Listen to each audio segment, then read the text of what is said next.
Dude 2 hours 19 minutes run time తో theatres లో release అయింది. చూస్తుంటే నాకైతే ఫస్ట్ హాఫ్ చూసి చాలా బాగుంటుంది మూవీ అంతా అన్నంత టైట్ స్క్రీన్ ప్లే అయితే బాగుంది. ఆ ఎమోషన్స్ గానీ, క్యారెక్టర్స్ గానీ, మ్యూజిక్ అండ్ సాంగ్స్ గానీ, పర్ఫార్మెన్సెస్ గానీ, ఇంటర్వెల్ ముందు రైటింగ్స్ గానీ, సిచ్యువేషనల్ కామెడీ గానీ అంతా చాలా హెవీగా ఎంటర్టైన్ చేసింది ఫస్ట్ హాఫ్ అయితే. ఇక సెకండ్ హాఫ్ లో కూడా ఎమోషన్స్ వర్కౌట్ అయ్యాయి గానీ ఒక విధంగా తీసుకెళ్లిన ఆ అప్రోచ్ ని మరి ఎంతమంది యాక్సెప్ట్ చేస్తారు అనేది నేను కూడా చెప్పలేను. ఐ మీన్ ఎంతమంది కనెక్ట్ అవుతారు అనేది. నాకైతే going forward second half down అయిన ఫీలింగ్ కలిగింది. దీన్ని కొంచెం డిఫరెంట్ ఎక్స్పెరిమెంట్ గా ట్రై చేశారని చెప్పాలి. ఓవరాల్ గా మూవీ పరంగా అయితే డ్రాగన్ అండ్ లవ్ స్టోరీ కంటే కొంచెం తగ్గిందనే చెప్పాలి. ఫస్ట్ హాఫ్ చాలా బాగుంది, సెకండ్ హాఫ్ యావరేజ్ అనిపించింది నాకైతే. ఫ్యామిలీతో చూడొచ్చా అంటే ఎస్, డెఫినెట్ గా చూడొచ్చు. అడల్ట్ కంటెంట్ ఏం లేదు, చిన్న చిన్నవి ఉన్నాయి డైలాగ్స్ లాంటివి, బట్ పెద్దగా ఇబ్బంది అయితే పెట్టవని నా ఒపీనియన్.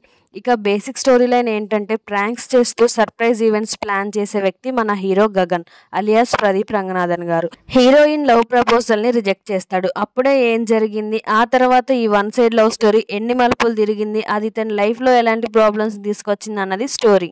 నిజంగా హీరో మెటీరియల్ కాదు అంటూ అవమానించారు, కానీ లుక్స్ వైజ్ హీరో అంత అందంగా లేకపోయినా పర్ఫార్మెన్స్ వైజ్ ఆ స్వాగ్ అయితే మన టైర్ 2 హీరోలు కూడా ఇంత బాగా యాక్ట్ చేయలేరు అనిపించింది. ఈ సినిమాలో especially emotion and fun scenes లో హీరో ప్రదీప్ రంగనాథన్ గారు పర్ఫార్మెన్స్ చాలా చాలా బాగుంది. ఈ జనరేషన్ యూత్ కి పర్ఫెక్ట్ గా కన్వే అయ్యే ఎమోషన్స్ ఉన్నాయి కొన్ని చోట్ల. ఒక 2-3 సీన్స్ లో హీరో సిచ్యువేషన్ చూసి కళ్ళలో నీళ్లు తిరిగాయి నాకైతే. ఇక స్పెషల్ సర్ప్రైజ్ అయితే శరత్ కుమార్ గారు అని చెప్పాలి. చాలా పెద్ద రోల్, రిఫ్రెషింగ్ గా యాక్ట్ చేశారు. ఇంకా heroine lengthy role and performance కూడా చాలా బాగుంది. వీళ్ళు ఇది అనేలా చూపించి ఆ తర్వాత ఓ ఇదా అసలు నిజం అని చూపించేలా ఉండే రైటింగ్స్ అయితే చాలా బాగా నచ్చాయి. మెయిన్ గా ప్రీ ఇంటర్వెల్ టైమ్ లో వచ్చే ప్రాంక్ సీన్స్ లాంటివి. మ్యూజిక్ కూడా చాలా బాగుంది. అల్లు అర్జున్ గారి ఫిల్మ్ లో మ్యూజిక్ ఏ రేంజ్ లో ఎంటర్టైన్మెంట్ ఇవ్వబోతుందో అని నాకైతే కొంచెం ఎక్సైట్మెంట్ గానే ఉంది. సినిమాటోగ్రఫీ బాగుంది.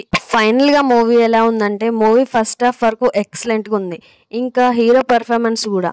అలా అని సెకండ్ హాఫ్ బాగలేదని కాదు, కొత్తగా ట్రై చేయడం వల్ల సెలెక్టెడ్ ఆడియన్స్ కి మాత్రమే చాలా బాగా నచ్చుతుందని నా ఒపీనియన్. అండ్ మీలో ఎంతమంది ఈ మూవీని చూసారు, మీకు ఎలా అనిపించింది, ఏ సీన్ దగ్గర మీకు ఈ మూవీ నచ్చలేదో కామెంట్ చేయండి. నా రివ్యూ మీకు నచ్చినట్లయితే మరిన్ని వీడియోస్ కోసం మన ఛానల్ ని సబ్స్క్రైబ్ చేసుకోండి. Thank you.